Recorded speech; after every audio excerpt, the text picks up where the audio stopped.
Assalamualaikum warahmatullahi wabarakatuh. Perkenalkan, nama saya Luciana Anjaningrum, NIM 1914-2177. Saya dari kelas Perbankan Syariah semester 3. Tujuan saya membuat video ini untuk menjawab pertanyaan soal ujian tengah semester mata kuliah Bank dan Lembaga Keuangan Syariah. Pertanyaan yang pertama yaitu apa sih dampak buruk dari menggunakan riba dan maisir dalam perekonomian. Jadi, riba itu transaksi berbasis bunga, sedangkan maisir itu transaksi yang spekulatif. Maksud di sini maisir itu lebih menonjol kepada perjudian. Nah, faktanya bahwa riba dan maisir itu sangat merugikan perekonomian negara dan bangsa. Mengapa demikian? Karena apabila perekonomian menggunakan sistem bunga atau perjudian, maka itu akan membuat kerugian dalam ekonomi.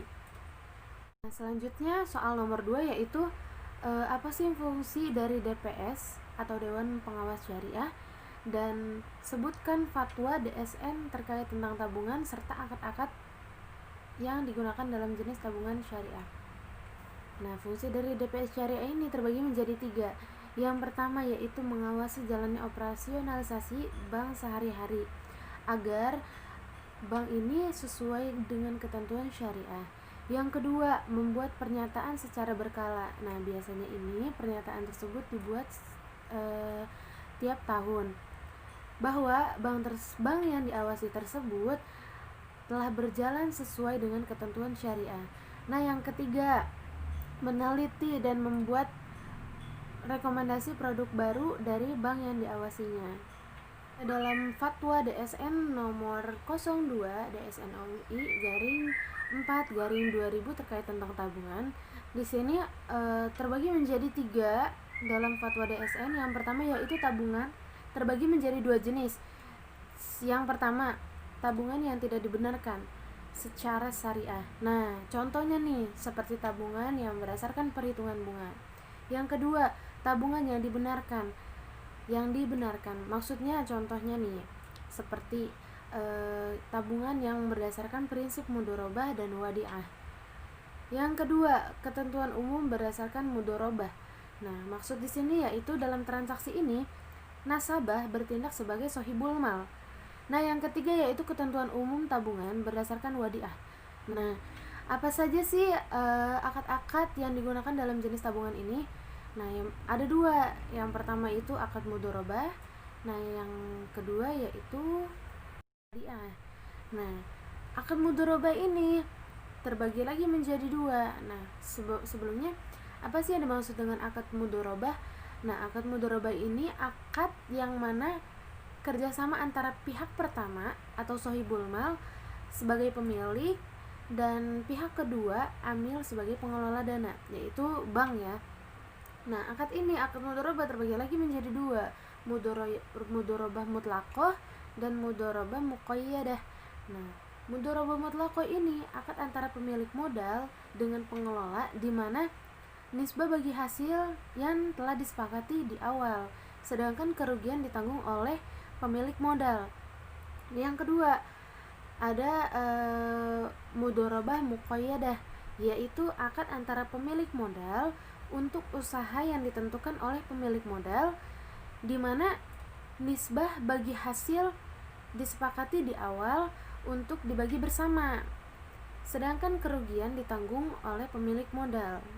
Yang kedua itu ada akad wadiah atau akad penitipan. Nah, akad wadiah ini akad yang digunakan dalam transaksi penitipan dana atau barang oleh pihak pertama dan kedua yang diberikan kepercayaan untuk menyimpan dengan tujuan untuk menjaga keselamatan, keamanan, serta keutuhan barang atau uang tersebut. Nah, wadiah ini terbagi lagi menjadi 2, yaitu ada akad ini yaitu wadiah yad domanah dan wadiah yad amanah, di mana yad domanah ini perjanjian si penerima titipan dapat memanfaatkan barang yang dititipkan tersebut, namun ini memanfaatkannya sudah seizin pemiliknya. dan menjamin untuk mengembalikan titipan tersebut secara utuh kapanpun si pemiliknya untuk mengambil barang tersebut.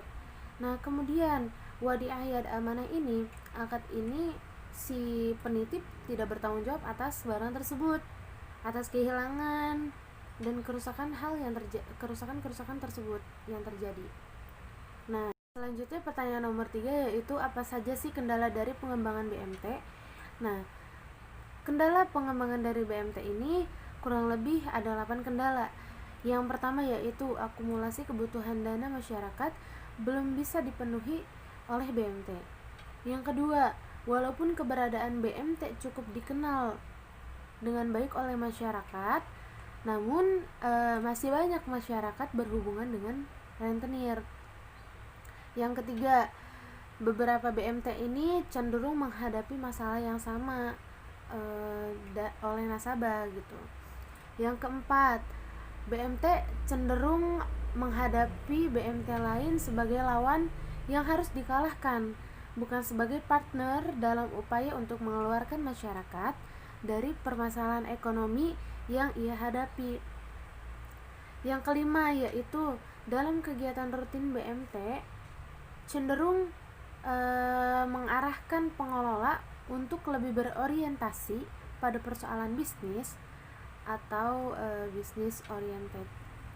Nah, yang keenam yaitu BMT ini dalam upaya untuk mendapatkan nasabah, timbul kecenderungan BMT mempertimbangkan besarnya bunga di bank konvensional, terutama untuk produk yang berprinsip jual beli atau ba'i. Nah, yang ketujuh, BMT lebih cenderung menjadi baitul tamwil daripada baitul mal. Nah, yang ke-8 yaitu pengetahuan pengelola BMT sangat mempengaruhi BMT tersebut dalam menangkap masalah-masalah dan menyikapi masalah ekonomi yang terjadi di tengah-tengah masyarakat. Soal nomor 4 yaitu jelaskan apa sih perbedaan antara asuransi syariah dan asuransi konvensional. Nah, di sini asuransi syariah dan konvensional ini terdapat beberapa perbedaan, yaitu diantaranya kalau asuransi syariah itu dia ada pengawasan dewan syariahnya atau PDS-nya. Nah, fungsinya ini kan untuk mengawasi produk yang dipasarkan atau investasi dana sebagaimana yang telah dijelaskan sebelumnya. Nah, sedangkan asuransi konvensional ini tidak ada DPS. Yang selanjutnya, asuransi syariah ini menggunakan akad tolong-menolong atau takafuli, sedangkan asuransi konvensional ini menggunakan akad jual beli. Nah, yang ketiga yaitu investasi dana. Nah, asuransi syariah ini investasi dananya menggunakan sistem bagi hasil atau mudharabah.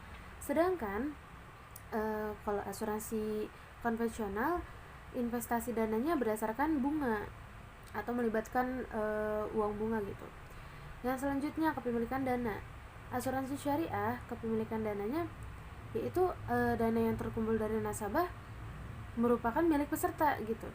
Sedangkan kalau asuransi konvensional dana yang terkumpul dari nasabah menjadi milik perusahaan atau perusahaan bebas menentukan investasinya.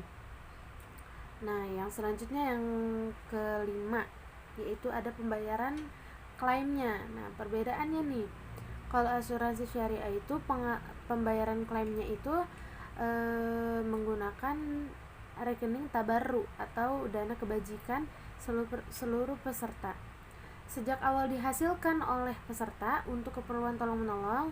Maka bila terjadi musibah, asuransi konvensional ini didasarinya dengan akad tolong-menolong gitu. Sedangkan kalau misalkan asuransi konvensional ini dari rekening dana perusahaan. Nah, selanjutnya asuransi syariah dalam keuntungan profit. Kalau asuransi syariah ini dibagi antara perusahaan dengan peserta sesuai prinsip-prinsip bagi hasil atau al-mudharabah. Sedangkan asuransi konvensional ini seluruhnya akan menjadi milik perusahaan. Mungkin